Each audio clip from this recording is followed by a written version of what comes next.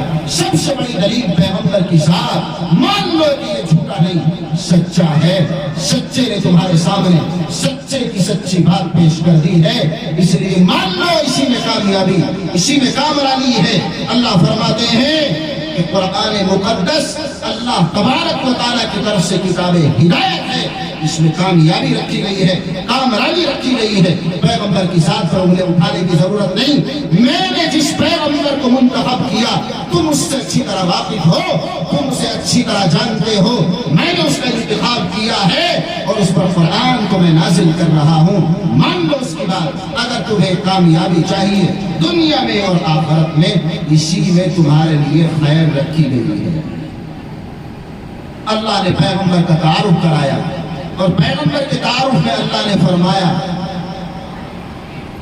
اِنَّكَ لَعَلَىٰ خُلُقٍ عَظِيمٍ، پیغمبر آپ کو خلق عظیم رکھتے ہیں، ایسے اخلاق و کردار ہے آپ کے پاس جو دنیا میں کوئی ایسا لے کر کے آیا ہی نہیں، بلکہ ایسا بنا ہی نہیں ہے جیسا آپ کو بنایا گیا ہے، کوئی دوسرا ایسا بنا ہی نہیں۔ اِنَّكَ لَعَلَىٰ خُلُقٍ عَظِيمٍ، اللہ گواہی دے رہا ہے، اللہ شہادت پیش کر رہا ہے، اللہ مؤکد کلام پیش کر رہا ہے، تاکید کے ساتھ کوئی کمزوری نہیں۔ اِنَّكَ لَعَلَىٰ خُلُقٍ عَظِيمٍ، علماء جانتے ہیں ایک تاکید نہیں، دو تاکید، ایک اِنَّا ہے اور ایک لام تاکید ہے۔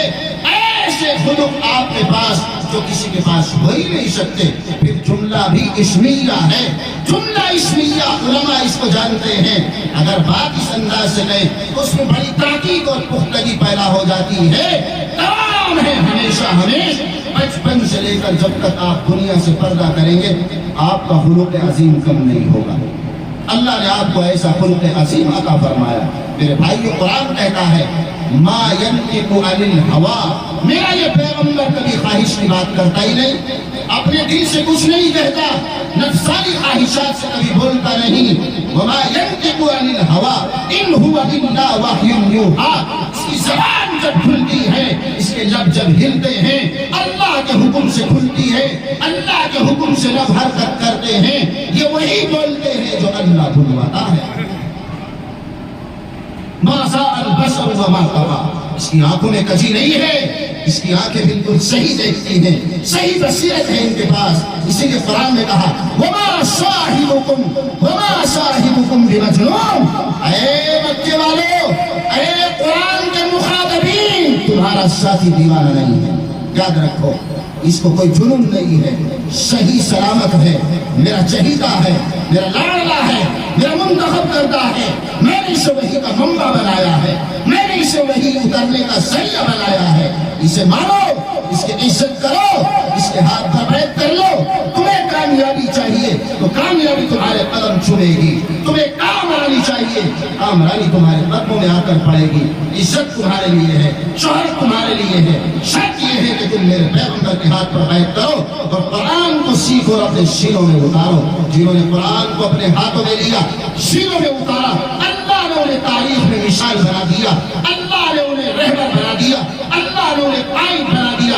ارے صحابہ کی زندگی کا مطالعہ کرو، صحابہ کا بچپن دیکھو، صحابہ کی جوانی دیکھو، صحابہ کا ایمان سے پہلے کا زمانہ جاہلیت کی حالات اور ان کی تمام تر رذائل چیزیں اور گندی چیزوں کا آپ مطالعہ کرو۔ تاریخ بتاتی ہے کہ درندے قسم کے انسان تھے، یہ انہیں تہذیب سے واسطہ نہیں تھا، یہ بدبو تھے، بدبو، ان پڑھ، انہیں کچھ پتا نہیں تھا، صرف اپنی نسبی شرافتوں کو لے کر کے گھومتے تھے، اپنے سے بڑا کسی کو نہیں مانتے تھے، اور نسبی خاندانی عداوتیں ان کے درمیان سال ہا سال نہیں بلکہ پشت در پشت چلتی تھی۔ ایسے جاہل لوگ تھے یہ، ان میں اللہ نے پیغمبر کو بھیجا اور پیغمبر کو مبعوث کیا، پھر انہوں نے پیغمبر کے دستے مبارک پر بیعت فرمائی، قرآن سیکھا، پیغمبر کی صحبت کو اپنایا، تو اللہ تبارک و تعالیٰ نے مثال بنا دیا، نمونہ بنا دیا۔ شاعر کو کہنا پڑا، جو خود نہ تھے کل راہ پر اوروں کے ہادی بن گئے، جو ایمان لانے سے پہلے بالکل الگ زندگی گزارتے تھے، آج اللہ نے انہیں اچھی طرح نواز دیا، اللہ نے انہیں سب طرح سے نواز دیا ہے، اللہ نے انہیں عزت عطا فرمائی ہے، اللہ نے انہیں ہر طرح سے رفعت اور بلندی عطا فرمائی ہے، اللہ نے قرآن کی نسبت سے انہیں سب کچھ عطا فرمایا ہے۔ یاد کرو حضرت عمر رضی اللہ تعالیٰ عنہ کا وہ قول جو حضرت عمر رضی اللہ تعالیٰ عنہ نے ایک جنگل میں چلتے ہوئے فرمایا، قافلے کے ساتھ چل رہے ہیں، آپ امیر المؤمنین بن چکے ہیں، حضور دنیا سے رخصت ہو چکے ہیں، صدیق اکبر بھی دنیا سے رخصت ہو چکے ہیں، اب خلافت ہے حضرت عمر رضی اللہ تعالیٰ عنہ کی، اب امیر المؤمنین ہیں حضرت فاروق اعظم رضی اللہ تعالیٰ عنہ۔ یہ آپ جو ہے لوگوں کے سامنے چل رہے ہیں، قافلہ آپ کے پیچھے ہے، جنگل کا سفر ہے، یثرب کا جو ہے علاقہ اور مکے کا علاقہ پہاڑی علاقہ سبلاخ علاقہ ہے، وہاں سے آپ جا رہے ہیں، اچانک حضرت عمر ایک پہاڑی پر رک جاتے ہیں، گرمی کا زمانہ ہے، ایک پہاڑی پر رک جاتے ہیں اور نیچے کی طرف دیکھتے دیکھتے توقف میں کافی دیر ہو جاتی ہے، پیچھے صحابہ گرمی سے بیکار اور پریشان ہوتے ہیں، کسی نے ہمت کر کے پوچھ لیا امیر المؤمنین اس وجہ سے آپ یہاں رکے ہوئے ہیں، آخر کس چیز نے آپ کو روک دیا ہے، سفر موقوف کر دیا؟ حضرت عمر فاروق رضی اللہ تعالیٰ عنہ کا آپ مقولہ سنیں اور اپنے دلوں میں اتاریں اور پھر دیکھیے قرآن کی حقانیت کہاں سے کہاں پہنچاتی ہے۔ حضرت عمر فرماتے ہیں یہ وہ جگہ ہے جہاں کبھی میں اونٹ چرانے آیا کرتا تھا، جب میں ایمان میں نہیں تھا، جب ایمان ہمارے پاس نہیں تھا، قرآن ہمارے پاس نہیں تھا، اللہ کے پیغمبر کی صحبت نہیں تھی، اللہ کی طرف سے ہدایت نہیں ملی تھی، اس وقت میں یہاں اونٹ چرانے آتا تھا تو میرے اونٹ شام کو واپس گھر جاتے، بھوک سے وہ پوری طرح سے بھوک ان کی ختم نہ ہوتی تھی بلکہ وہ خالی پیٹ گھر جاتے تھے اور میں انہیں اسی طرح لے کر کے چلا جاتا۔ میرا باپ جب دیکھتا کہ اونٹوں کو سیر نہیں کیا گیا، ان کا پیٹ بھرا ہوا نہیں ہے، وہ خالی پیٹ آ گئے ہیں، تو میرا باپ مجھ پر بولتے تھا، مجھے سخت سست فرمایا کرتا تھا، کہتا تھا عمر زندگی کیسے گزارے گا، تجھے اونٹ چلانے کا سلیقہ نہیں ہے۔ میرا وہ دن اور آج قرآن کی نسبت سے میرا یہ دن کہ اللہ نے مجھے امیر المؤمنین بنا دیا ہے، اللہ نے مجھے قائد بنا دیا ہے، اللہ نے مجھے مسلمانوں کا رہبر بنا دیا ہے، سردار بنا دیا ہے کہ میں آج ایک حکومت کا نظام چلا رہا ہوں، اللہ میرے ہاتھ سے کفر و کفرستان کو فتح کرا رہا ہے، باطل طاقتوں کو زیر کرا رہا ہے۔ حضرت عمر کون؟ جن کے ہاتھ پر عرب کا ایک بڑا علاقہ فتح ہوتے ہوتے ہوتے قرآن کی تعلیم عرب سے نکل کر عجم تک پہنچ گئی اور آپ نے عرب کے چاروں طرف اسلام کا جھنڈا لہرا دیا۔ مورخ کو لکھنا پڑا اگر عمر دنیا میں 10 سال اور زندہ رہ جاتے پوری دنیا میں مذہب اسلام کے سوا کوئی مذہب ہی نہ ہوتا۔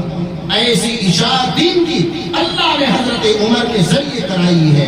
اللہ تبارک و تعالیٰ نے قرآن کی برکت سے انہیں کہاں سے کہاں پہنچایا۔ میرے بھائیوں، یہی تو وہ عمر ہیں جو پیغمبر کو دنیا سے صاف کرنے کے لیے گھر سے نکلے تھے اور اللہ نے انہیں اچک لیا اور ایمان کی دولت سے سرفراز فرما کر قائد امت بنا دیا، امیر المؤمنین بنا دیا۔ میرے بھائیوں سمجھو، واقعہ سنانا مقصود دلچسپی کے لیے نہیں، اس لیے ہے غور کریں ہم کہ جو کل ایمان میں داخل نہیں تھے وہ ایمان میں داخل ہوئے اور قرآن کو اپنے سینوں میں محفوظ کیا، قرآن سے وابستہ ہوئے، قرآن پر عمل پیرا ہوئے، قرآن سے محبت کی، قرآن کی تلاوت کو اپنا زندگی کا جز بنایا تو اللہ نے عزتوں کے تاج پہنا دیے۔ اللہ کا شکر ادا کرو کہ ہم تو ایمان کے گھر میں پیدا ہوئے ہیں، ایمان ہمیں ورثے میں ملا ہے، قرآن ہمارے گھروں میں پہلے سے موجود ہے، ہم مسلمان ہیں، ایمان والے ہیں، تو پھر ہمارے لیے کیا مشکل ہے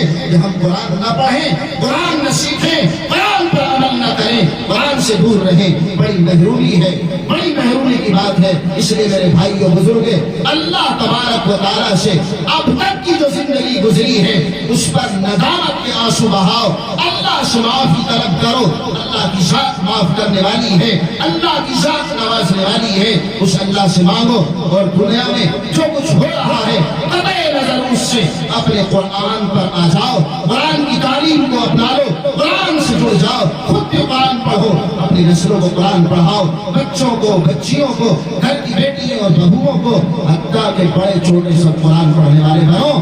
قرآن سب کے لیے آیا ہے، اللہ نے قرآن میں وہ تاثیر رکھی ہے، چھوٹا پڑھے، بڑا پڑھے، جوان پڑھے، بوڑھا پڑھے، عورت پڑھے، مرد پڑھے، سب کے لیے دروازے کھلے ہیں۔ تعلیم کا کوئی وقت نہیں ہوتا۔ تعلیم کے بارے میں مقولہ ہے العلم من المہدی الی اللحد، علم سیکھنے کا زمانہ پیدائش کے بعد سے مرنے تک رہتا ہے۔ اس لیے آپ نہ سمجھیں، بڑے ہو گئے ہیں، عمر زیادہ ہو گئی ہے، جوان ہیں، کاروبار میں پھنسے ہوئے ہیں، دکان پر، کاروبار میں، تجارت میں وقت نہیں مل پاتا ہے، گھر میں مشغولی ہے، قرآن کیسے پڑھیں؟ میرے بھائیو یہ شیطانی حربے ہیں، شیطانی چالیں ہیں، شیطان پٹیاں پڑھاتا ہے، شیطان بہت بڑا جانکار ہے، وہ جانتا ہے کس کو کیسے پھنسانا ہے۔ اس لیے اللہ نے شیطان سے بچنے کے لیے، اس کے جال میں پھنسنے سے محفوظ ہونے کے لیے اللہ نے فارمولہ دیا ہے، دعائیں بتائی ہیں۔ اعوذ باللہ من الشیطان الرجیم پڑھو، لا حول ولا قوت الا باللہ پڑھو۔ جب شیطان کا اثر ہو فوراً پڑھ لیا کرو، انشاءاللہ شیطان آپ کے پاس سے بھاگ جائے گا اور آپ اللہ تبارک و تعالیٰ کی حفاظت میں آ جائیں گے۔ اس لیے میرے بھائیو بزرگوں، قرآن کو اپنی زندگی کا جز بناؤ۔ اللہ کا لاکھ لاکھ شکر ہے، قرآن کے شہدائی اللہ نے اس دنیا میں پیدا فرمائے اور ہم